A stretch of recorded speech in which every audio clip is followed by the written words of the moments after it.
Hello and welcome to the Crochet Circle podcast. This is episode 38 and it is called World Pomination, with thanks to Hannah from the Cozy Cottage Crochet podcast who gave me that title idea. Happy New Year! Happy Hogmanay! I hope you're all well. I'm flabbergasted that another year has gone. I remember writing the title back at the end of 2017 saying I can't believe it's November. That was in 2017 and I just goodbye life, you're just going whoosh before my very eyes. I cannot believe it's January 2019. It's just, where's life going? It's good. I'm busy. I'm always busy and I love everything that I do, but it's all just going so quickly. Can we slow it down? Can we just change the speed at which life actually goes? That would be quite nice. It's really cold here today and I'm absolutely frozen, so I have got on all of the layers. I found my biggest jumper with the longest sleeves so I can flap them down like a teenager and walk about dragging my sleeves. I've got a very nice cup of Christmas tea with me. And I am wearing, again from Hannah, my Treasure Island shawl, which I did in a Gotland wool, which is lovely and warm and really makes the case that more wool doesn't necessarily mean, or more yarn doesn't necessarily mean more warmth. This was one skein, it was about 350 metres. It's lovely and light and it's lacy, and the top of my chest and my neck are really nice and warm in this, so sometimes you don't need lots of layers, you just need the right actual breed of wool in your yarn. That can make all the difference. Right, hello January, hello Crochet Clan. Let's crack on, let's tell you what I've got coming up in this episode. There's Old Dog New Tricks. I've got a Cal update on the Christmas Eve Cal. We've got a yarn review of Erica Knight's Wild Wool, which I promised last month. There's also Final Destination, En Route, Feeding the Habit, some quick news beats, Big Up and J'adore. And what I'm not going to do in this episode is talk about kind of a review of 2018 and what I'm looking for in 2019 and what my goals are. I'm actually going to record a second January episode in the next few days and I'm going to talk about it there because I find it really helpful to just assess what's happened in the year before and how I want the year ahead to roll out. I'm well aware that lots of podcasters do this and it might not be all of your cup of tea, so I'm doing it as a separate episode. You can choose whether you want to tune in for that or not. So I'm covering none of that in this one, but I will cover it in episode 39. Right, Old Dog New Tricks. So this brainwave came from my friend Beck, who is Black Horse Yarns. She came round and spent the night here, and when she did I was just finishing off a hat that I'd been working on. And I've just come round to the idea that actually I can wear a pom-pom. Previously, if anybody put up a poll on Instagram and said to pom-pom or not to pom-pom, I would have been that one solitary voice saying, do not pom-pom. Pom-poms are ridiculous. They look stupid. I don't like them. I never put a pom-pom on anything. And then what happened was my friend Jenny and I went to Oxford for our annual girly Christmas weekend. And we went to TK Maxx, and when we were there, we tried on what felt like every single hat in the shop. Didn't matter how ridiculous it looked, we tried it on. And because they've got quite a variation of hats in TK Maxx, especially this time of year, it meant that actually what we could do was work out which hats suited us and which hats didn't. And lo, I can rock a pom-pom. And previously I would have said that I looked ridiculous in a pom-pom. So, having just made a couple of hats, I was talking to Beck about pom-poms and how to put them on and just generally about how to use them. And she came up with the amazing brainwave of popping a button on the bottom of your pom-pom. And if you then leave a big enough hole when you're sewing up the top of your hat, which is the crown. Leave a big enough hole that you can pass a decent sized button through it. Then you have the choice to have a pom-pom on your hat or not have a pom-pom on your hat, which also means that, let's say you drop your hat in a muddy puddle. I don't think pom-poms would fare particularly well through the wash, especially if you've got like one of the nice alpaca ones or some of the faux fur ones. But by adding the button on, you can just take it off, wash your hat. And it also means, if you've made pom-poms, you know that they are a complete pain in the backside to make.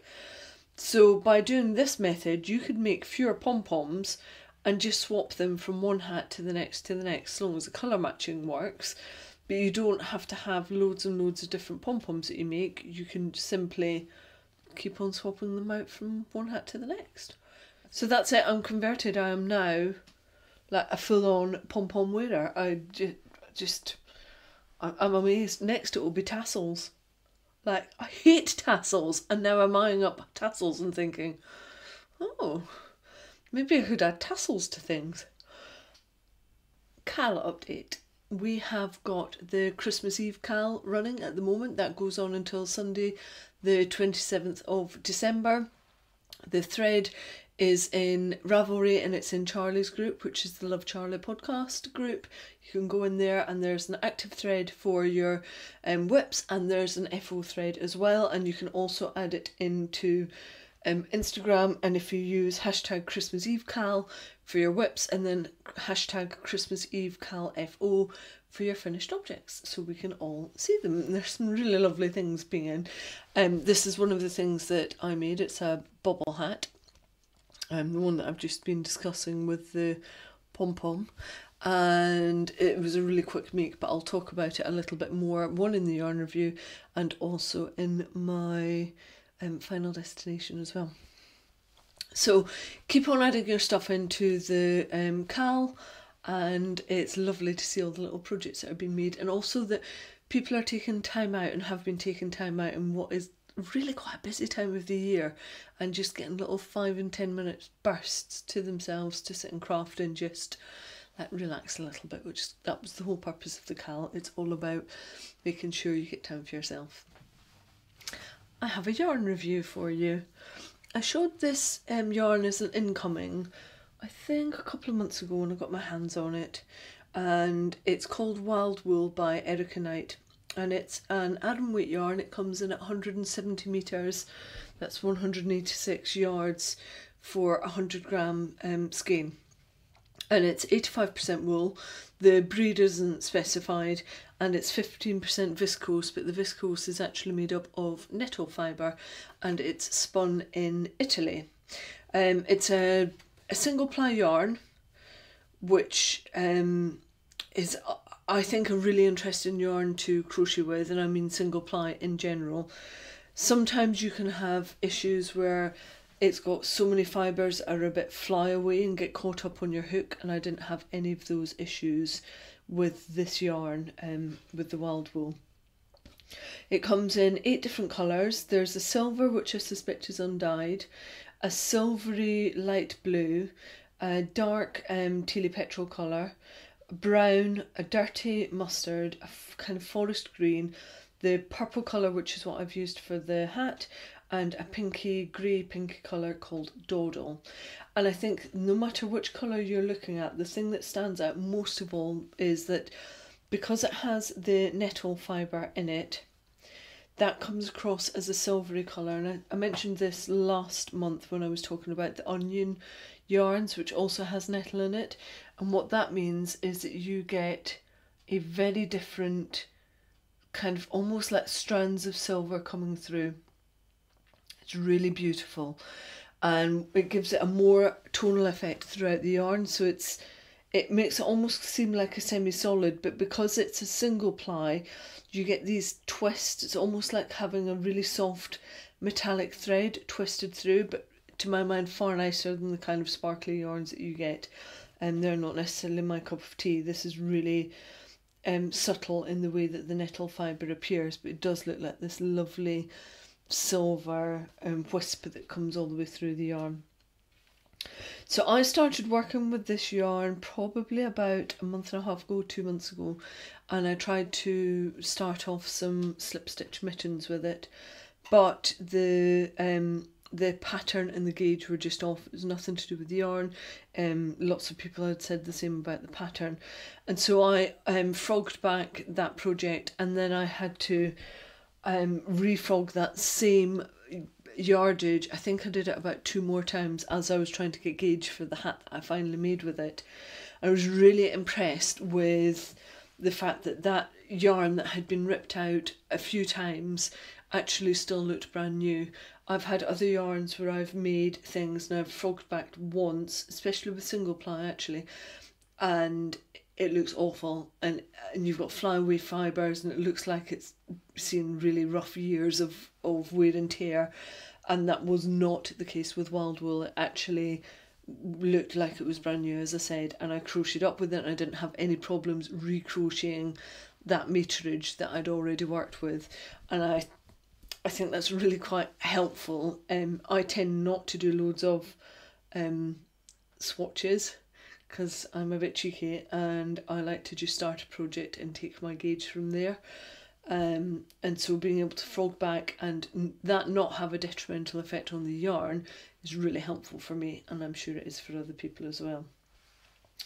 So the hat that I made is called the Win Slouch Hat. It took pretty much 100 grams of the yarn, and I used a different scrap yarn for the pom-pom which was sat in my stash. You get a really beautiful stitch definition with this yarn, because it's the single ply and you don't have the intricacy of 2 or 3 or 4 plies being plied together.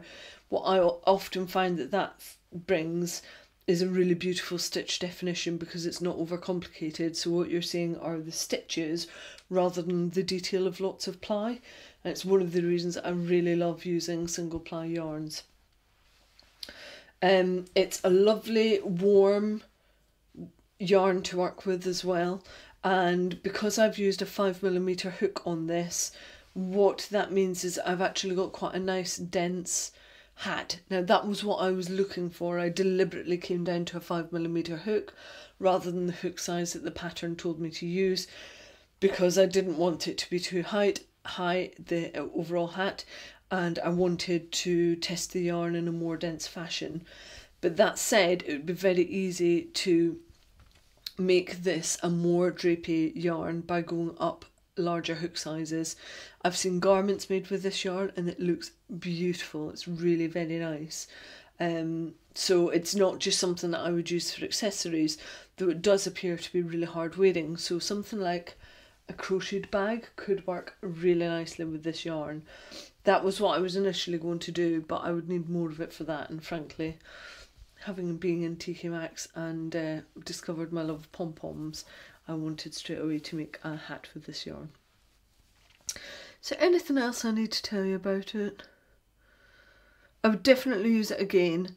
I love the colour palette that she's got. It's quite a muted, kind of earthy tones. She says it's inspired by the wild, which I can totally see within that palette, especially the dirty mustard.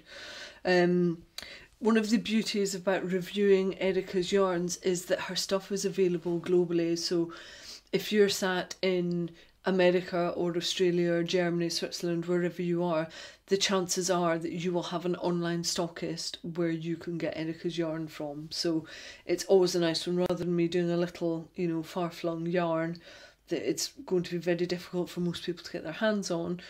Erica's wild wool is a lot easier. Loved it.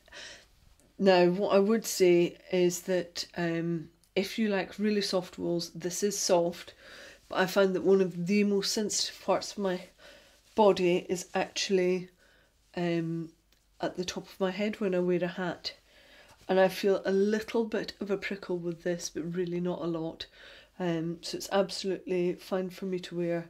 It is soft, but when I've reviewed this, and I've done a full blog post for this, and links are in the show notes, but when I reviewed it, I just pulled it down a little bit on softness, because I'm well aware that my idea of soft is not the same as everybody else's, and I can wear Icelandic next to my skin, and lots of people are definitely on the kind of merino, alpaca and Blueface Leicester side of softness. So it's not just quite as soft as that, but I've got no prickle going on at the front of my head at the moment. And it's quite a tight hat as well on me, which is the way I wanted to wear it. So definitely use it again. And like I say, there's a full review with loads of photos of this yarn, and it's on my website, but it's linked from the show notes, which you can get at www.thecrochetcircle.podbean.com. So this probably moves swiftly on into final destination. My first one is the wind slouch hat that I've just showed off as part of the yarn review. I really enjoyed working up this hat, and one of the things I particularly love about it, if I just remove my pom-pom, is that actually the stitch pattern makes it reversible. So you can choose whichever side you prefer, attach your pom-pom, and away you go. It was quick to work up, and once you get past the first 16 rows, you're then on an 8-row repeat. It's got some really clever work in the crown to make the decreases, which I thought was a really smart way of dealing with decreases without getting lots of puckering going around the crown, which is what quite often happens with crocheted and knitted hats. It's by a lady called, she is Harley Wentworth, and she goes on Instagram as New Wool. So that's NOOWUL Designs. It's a free pattern if you get it from her blog, but if you click straight through to Ravelry, you can actually pay for the pattern, so you have the choice depending on what you want to do. I actually went to the free pattern first to make sure it was something I wanted to work from, and then I ended up paying for it because I wanted to be able to support the designer, because I think this is probably a hat that I will make time and time again. I can see my niece Darcy wanting to steal this from me. She's a bit of a hat and a pom-pom lover. So yeah, I think it was just under £3 for that pattern, and I think well worth £3 for something that you can use time and time and time again. I have already popped up notes on Ravelry in a project page for this, so if you want to go and find me there, I am Ma Dashper on Ravelry. Information is in the show notes, and it's also at the beginning and the end slides for the YouTube video. So if you're on audio, whenever you stop driving or doing whatever you're doing in your car, and if you're listening on audio and you're driving, hello. I know that that's what quite a few of you are doing, so I'm waving at you. But all of the details are in the show notes, so when you stop driving or cleaning or doing whatever you're doing, pop onto your computer and you can get all of the details from there. What else have I done? It's been a bit of a hat month, really. I think because of the pom-poms. I also knitted myself a curlew hat. I want to get better at stranded colour work for both knitting and crochet, and for me one leads into the other. Knitting helps with my crochet stranded work, and crochet helps with my knitting stranded work, so it's just an area that generally I want to be better at. Now this design came from a lady called Linda Shearer, and she did it for the RSPB. And if you're not UK based, the RSPB is the Royal Society for the Protection of Birds, and it's a charitable organisation based in the UK, and they're there to conserve bird populations in the UK and actually globally. They do a lot of really good work. So this is a free of charge pattern that again you can find on Ravelry. I've changed a little bit, and again I've done project notes on Ravelry so you can see the changes that I've made and exactly what yarn amounts I used, because it's a great one for using up scraps of yarn. I was just using Rowan Felted Tweed for this one, which is a really lovely yarn. If you haven't used it before, it can be a little bit scratchy. It's quite a fibrous yarn, but if you don't mind that, it's nice to work with. So like I said, this is available on Ravelry. It's free of charge. You actually get the download from the RSPB website, and it's fully charted, and they also have a link there whereby you can donate. So what I did was donated £5 to the RSPB to basically pay for the pattern, because there was no other link. It was just done to raise awareness of the plight of the curlew, which is the bird which is depicted on the hat. So I figured, well, I would normally pay kind of £5 plus for a pattern, so I may as well donate that money straight into the RSPB. So that's what I did. And guess what? It's got a pom-pom on it. And it's got a pom-pom which is detachable also. Like I say, if I was clever, I would have done it so that my 2 pom-poms were transferable, but I didn't, because one was downstairs, one was upstairs, and I couldn't be bothered to go and double check what the whole size was. So I've got 2 different size pom-poms. But, you know, it's called World Pomination because this is the place where the pom-poms now live, and more will be made. So they were 2 of my finished objects. I also, what else did I do? I was a bit silly and I put myself under quite a bit of pressure. I made 4 pairs of socks for people for Christmas. 2 adult pairs and 2 children's sizes. We went off to my friends Jenny and Fraser's for Christmas, and I thought it would just be amazing. Her 2 boys love it when I make things for them, and pretty much the youngest one, whenever he puts anything on, he says, "Faye made this for me, Faye made this for me, Faye made this for me." It doesn't matter if it's shop bought, that's irrelevant. I made it for him. I make all the things. He loves all the things, but I make all of the things even if I haven't. So I thought it would be really sweet if they had matching socks that matched with their mum and dad. So the littlest had a pair that matched with Fraser's, and then the eldest son had a pair that matched in with Jenny's. And they looked so adorable. I used the West Yorkshire Spinners candy cane from last year and fairy lights from this year. But needless to say, Fraser is never allowed to get a knitted Christmas present ready and wrapped on Christmas Day, so he got 1 sock, and I spent Christmas Day furiously finishing off his 2nd sock, and he got it, I think, by about 8 o'clock at night and popped it straight on his foot.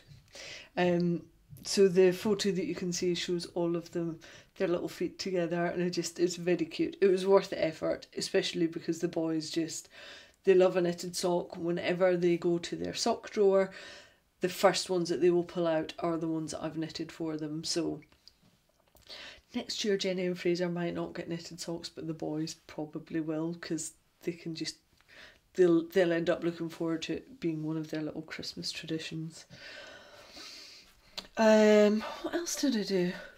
I think I mentioned last month that I'd been working on 2 whopper projects for a design.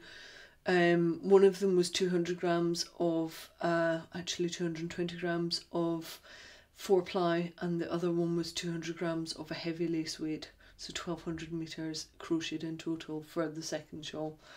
I got them done, which was a relief because I was on a deadline, so I got the designs done, got them all out to the company I was doing them for, and it meant that I could then just relax. I think I managed to get them over by the 20th of December, and then I just collapsed basically.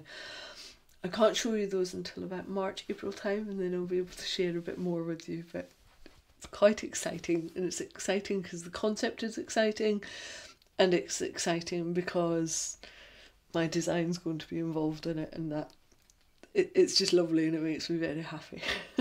So as soon as I can, I will share more with you. Is that it?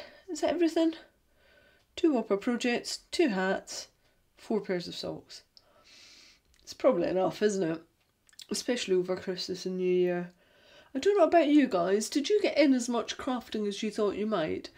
I thought I was going to have like days of sitting on my settee, listening and watching podcasts, listening to audiobooks, sitting and crocheting, and it didn't happen, and I'm still kind of waiting for it to happen. And now today's the 3rd of I nearly said December. Today's the 3rd of January, and I still feel like I haven't really had that crafting time that I wanted, so maybe I'll try and sneak some in at the end of the month and just take a couple of days off. Right, on to En route. You're going to be amazed when I show you this, because I've talked about getting this project done for long enough, and I have nearly finished one of them.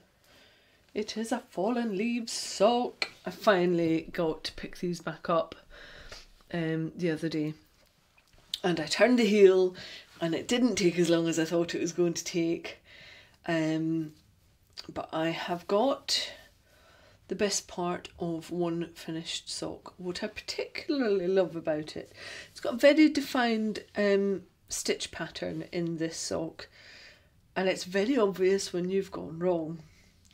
And when you go wrong because, well, it's New Year's and you've had a little drink and you think you can still crochet a sock, I just can't face ripping them back, so I'm just going to live with it because nobody's going to see it's a sock. But I was doing really well until I got to the heel turn, and then I got my stitches kind of the wrong way round, and so it's gone a little bit squiffy at the top. But it's Hogmanay squiffy, so I can live with that because I was enjoying a glass of fizz and I'd had a nice meal, and so it's fine. It's like a good memory mistake. It's absolutely fine. So I reckon these will be done by the end of this weekend. I don't have too much to do on them. I need to crochet about 10 centimetres up the leg and then do the ribbing. But I think what I'm going to do is actually do a knitted rib on this, because it can be really difficult to get a crocheted rib to do what it needs to do, which is to have elasticity, not be too tight, and still be able to pass your foot through it. And I know that I can get a knitted rib to work, so I'm going to crochet all the way up and then do just a small knitted rib around the top. And I think that's one of my goals for 2019 anyway, is to see how I can incorporate the bits of knitting a sock, like the cuff, the heel and the toe, how I can incorporate them into a crocheted sock. Because the beauty of a crocheted sock is the speed at which you can just drill round and go and do all the rounds. The bits that often let a sock down are the toes, the heels and the cuff. So I'm going to see if I can do a crow knit version of a sock and see what that brings to the party. So like I say, probably in the next couple of days the first one will be finished. I had already started the second one, and you may or may not remember that is in a totally different colour, because one has got nylon is superwash and one is not, and I'm testing the two out side by side. So as soon as I've got these off and on my feet, then I will be doing all of the work on wear and tear to see whether there is any obvious difference with superwash or non-superwash.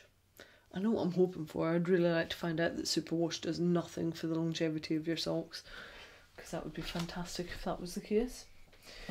So I'm not going to promise that they'll be done by the next podcast, because I'm quite good at over-promising and I don't want to put pressure on myself. But that is what I am working on.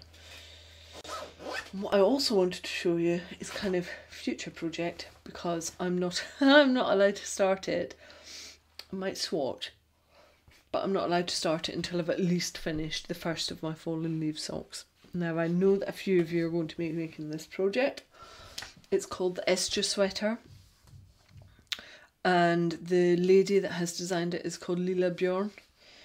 And I mean, this has got a good couple of hundred projects already in Ravelry. It's a very well tested pattern. It's a crocheted yoke sweater, and it just looks wonderful. And I know that I think Lisa and Stasia want to make it. I first came across this because my lovely friend Deb, who's also my tech editor, has started one.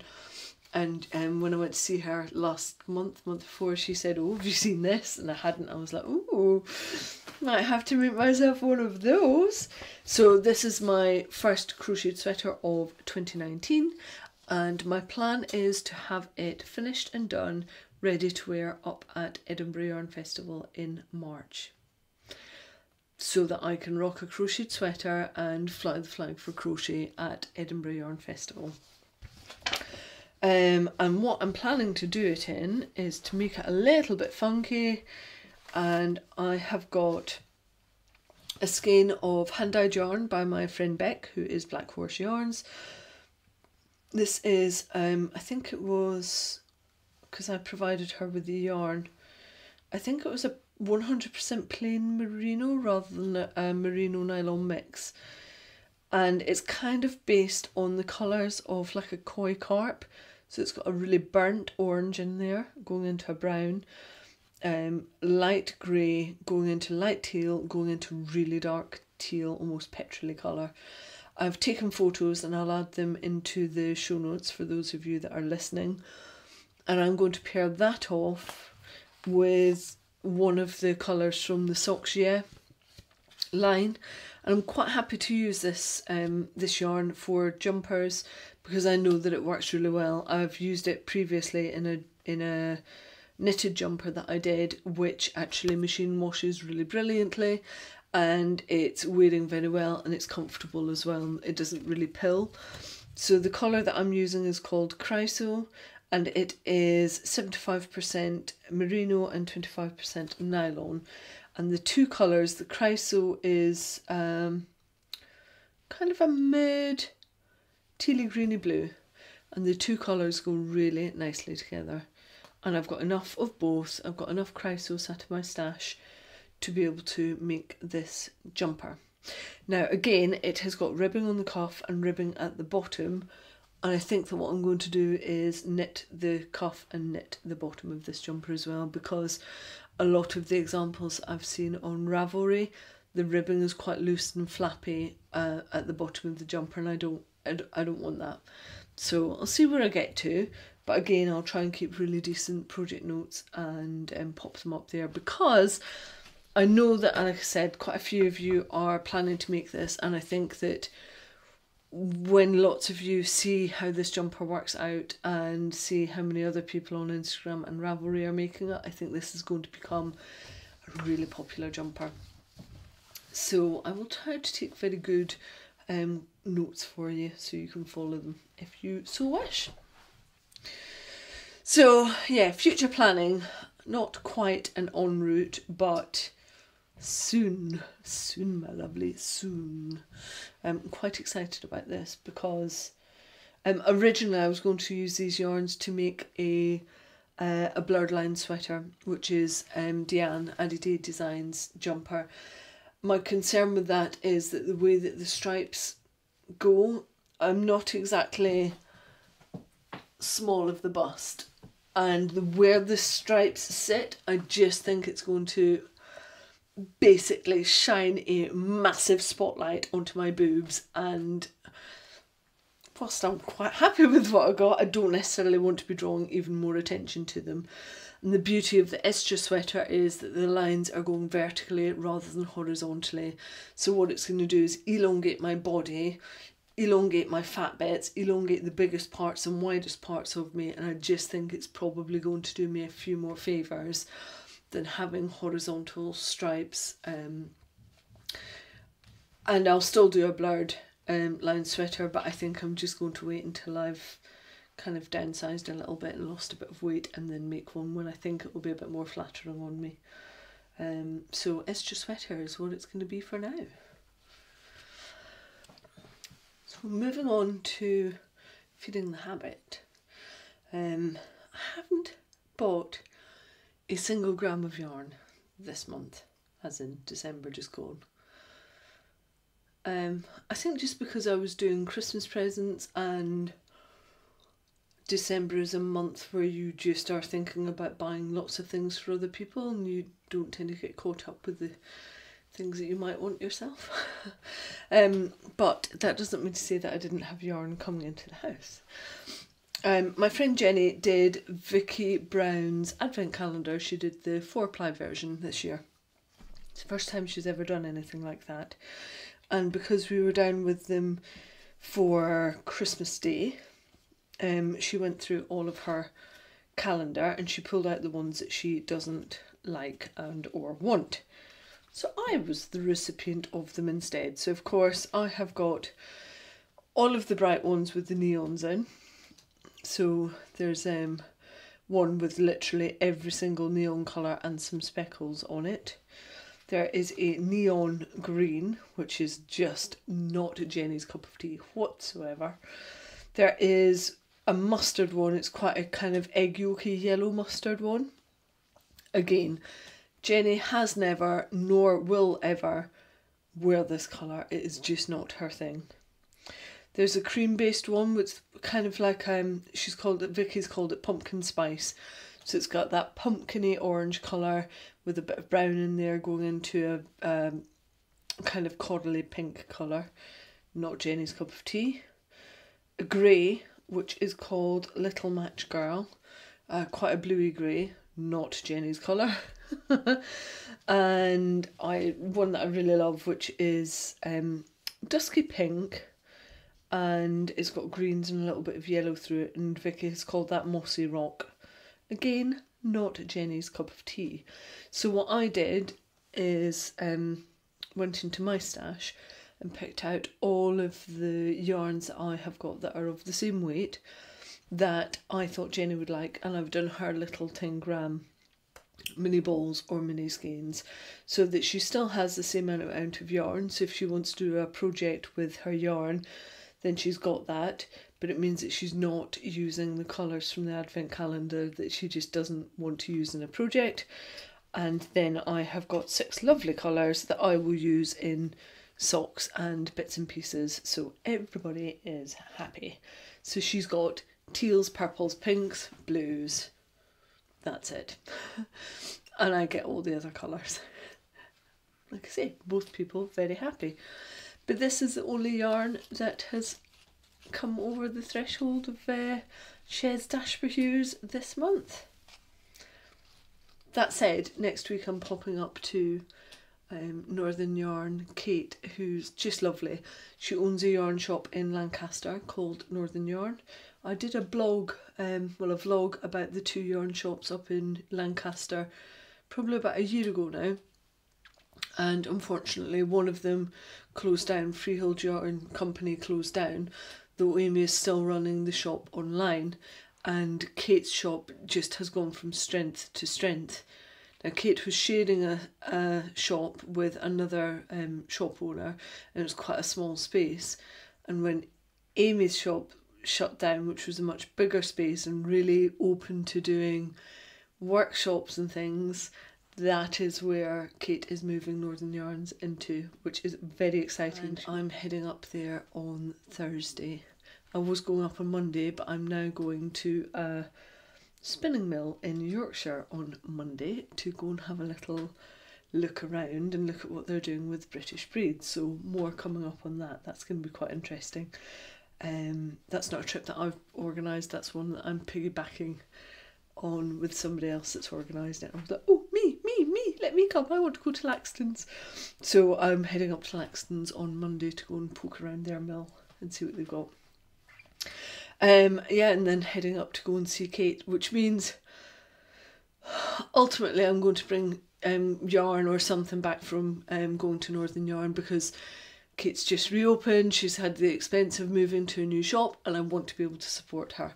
So I'll come back with something. Kate is also very good at finding British breeds local to her in Cumbria and having them spun, and that's something that I want to support. So there will be goodies in next month. But one of the other couple of things I did receive, which were all Christmas presents, were books from people. And the first one that I wanted to show you is, it's called Ikigai, I think. Ikigai? Ikigai? It's Ikigai, and it's the Japanese secret to a long and happy life. And this one came from Charlie from the Love Charlie podcast. I haven't been able to sit down and read it yet, but one of my pointers for 2019 is trying to be kinder to myself and having more pearls of wisdom in my arsenal. So when I'm being a bit stressy knickers over something, or there's something that repeatedly upsets me, then I've got even just a little soundbite that I can go back to and go, no, it's okay. And that's one of the things I think this book is going to help me with. I was also sent all the way from Australia.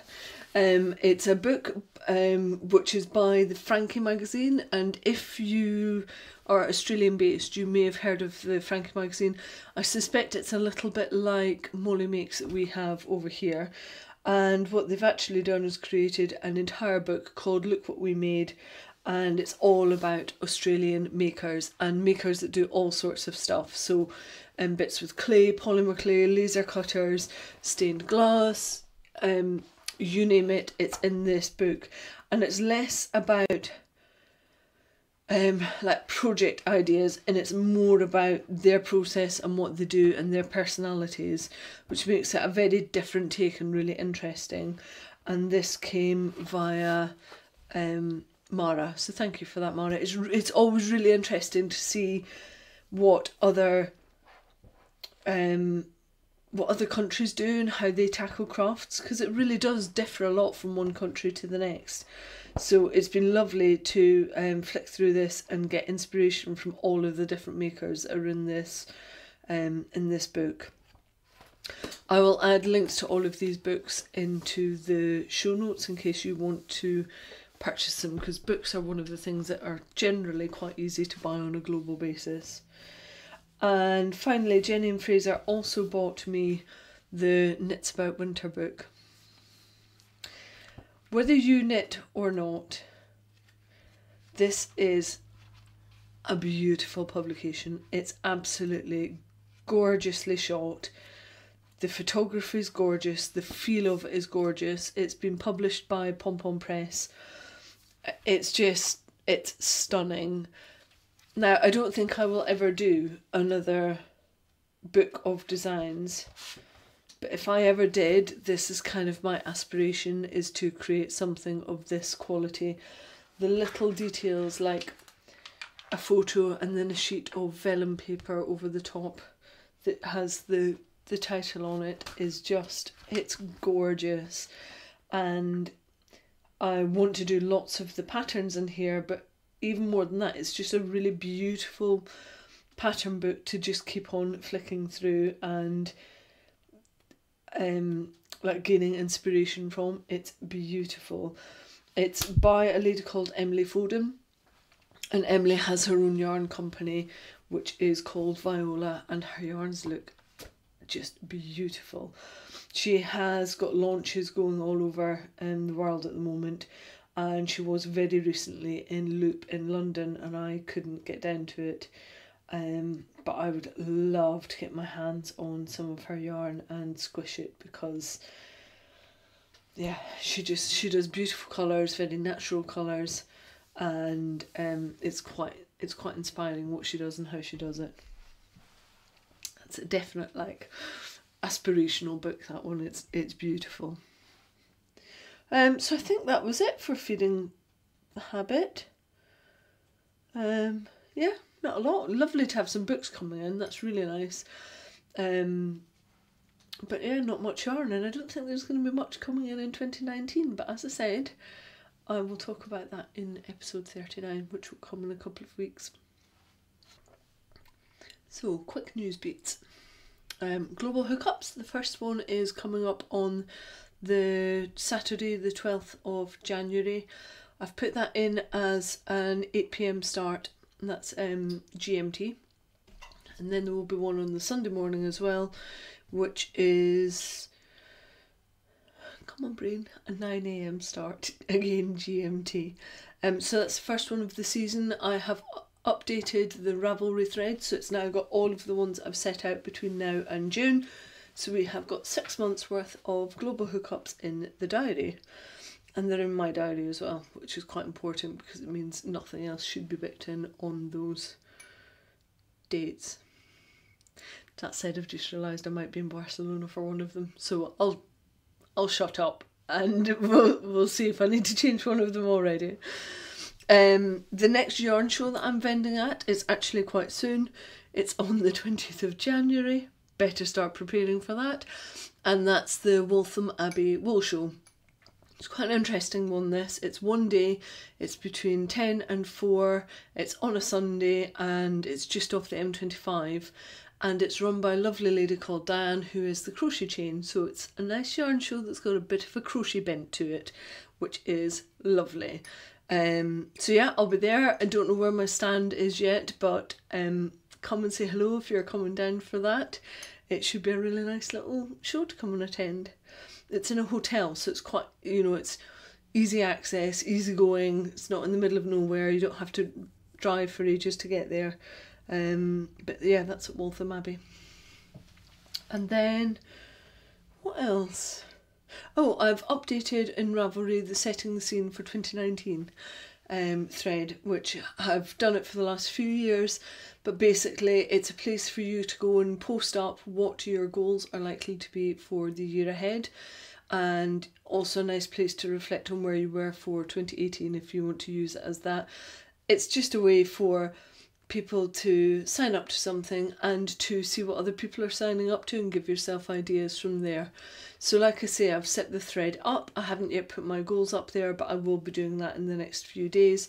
And my goals are going to be about my crafting goals, my designing goals, and also my environmental goals. That's a huge part of my designing goals, and my crafting is around environmental principles and awareness. So that will naturally be part of my goal setting for 2019 as well, to see what more I can do environmentally to help the planet rather than diminish it in some way. So yeah, that's already up and running. So if you want to add your goals in, please go and add it into Setting the Scene for 2019 thread. I know Tamara, you have already uploaded something, and I think Joe Feather and Threads, you have as well. I tried to move over into the new thread, but if you want to double it over and pop it into 2019, then please go ahead and do that too. You were just earlier than I was at getting the thread, at wanting to post something into a thread. Right, I think that's it for quick news beats. Next up is a big up. I want to share with you another podcaster. She is called Marceline, and her podcast is the Hey Brown Betty podcast, and she's on YouTube. Marceline has got 60 episodes for you to go at, and I've been making my way through them. And actually, a bit of a top tip for you is, if you come across a new podcaster and they've got lots and lots of episodes, what I tend to do is top and tail them. So I'll watch an episode from the very beginning and an episode which is the most current, and then work my way back. And what that means, well, back and forward, I guess. What that means is that if they've got current stuff that I'm interested in, then I'm more likely to be able to keep up with them and know what they're doing with cals or different yarns that are coming through or different patterns. And I can stay up to date that way, but I still get to work with them from the very beginning and see what it is that's enthused them and how they've got to where they are in their crafting life at that point. And that's what I've been doing with Marceline. It's been really helpful. So she's predominantly a knitter, but Marce also does crochet. Until very, very recently, she was also a natural dyer. She had a company that she did with her daughter called Dynamics Yarns. They've just stopped that literally a couple of days ago, which is a shame because I really wanted some of her yarn and I was going on to buy it and couldn't find the shop, and I was like, what? Where have they gone? And then I found out on Instagram that they've closed the shop down. But the other thing that Marceline does is she works with a friend called Kelly, and together they have an Etsy shop called Makers Merch, and they sell pins and bags, and I've provided links for both in the show notes. It's really interesting having seen Marceline's journey, because you can see her coming through as a knitter and crocheter, and she was doing she was drawing, she was doing all sorts of stuff, and kind of taking further the yarn crafts and sewing as well. And it's just a really lovely journey to watch somebody go on, and she's got a lovely relaxed way about her, and yeah, she's an intelligent woman with good things to say, and I'm appreciative of that. So yeah, that is the Hey Brown Berry podcast if you want to go and check out Marceline. And last but not least, we are on to J'adore. And I've got two little things for you. The first is that I looked up from my computer yesterday and it was 4:20 and there was still daylight outside.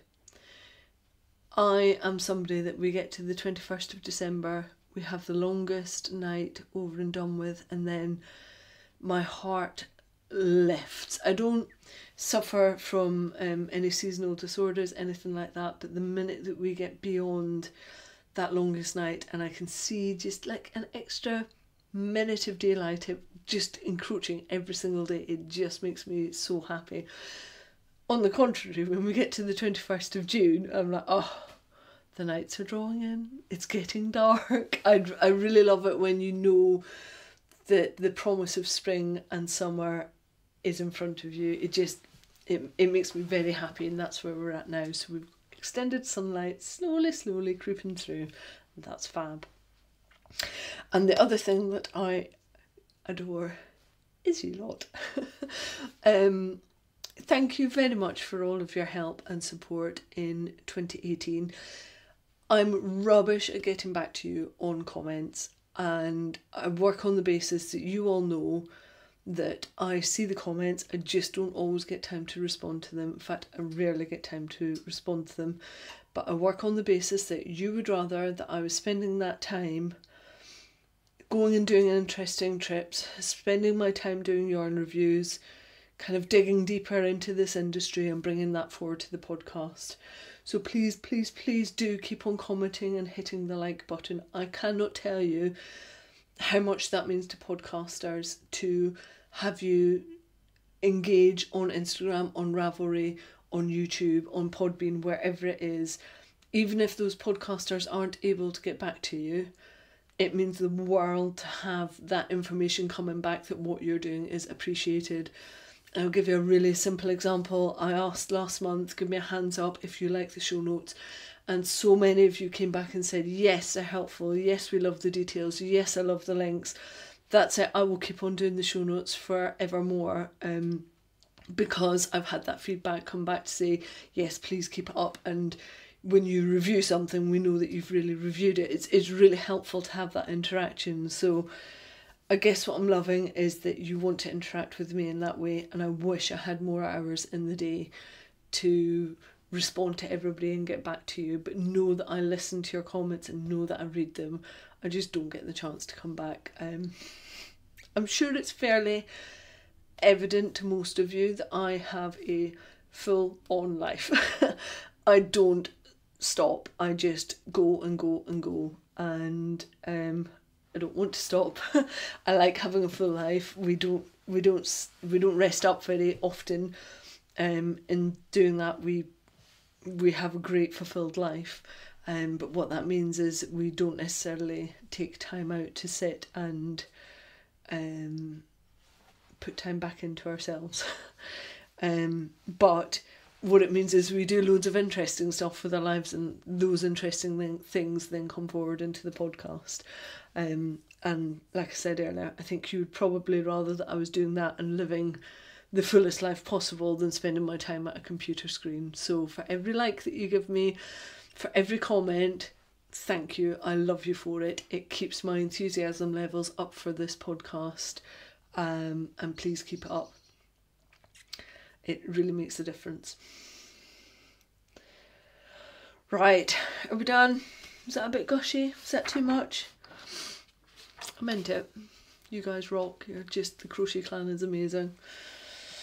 Yeah, we're done. I need another cup of tea and to warm up, and I need to go and edit a podcast because it's due to be in your inboxes tomorrow morning at 10, and I've got wool gathering tonight, so it's going to be a late night for me. Right, I wish you the best start to 2019 possible. I will be back. The next podcast is due on Friday the 1st of February. That is relentless.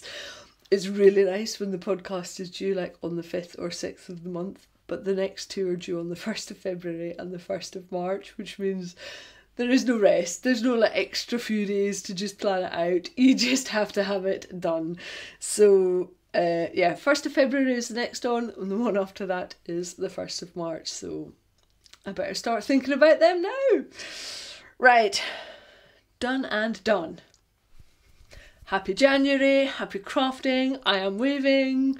See you all soon.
Right, let's record a podcast.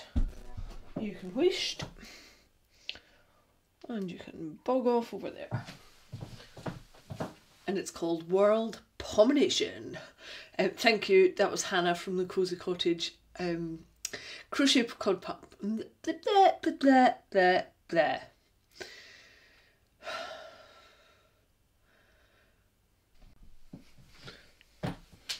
Oh. It's cold.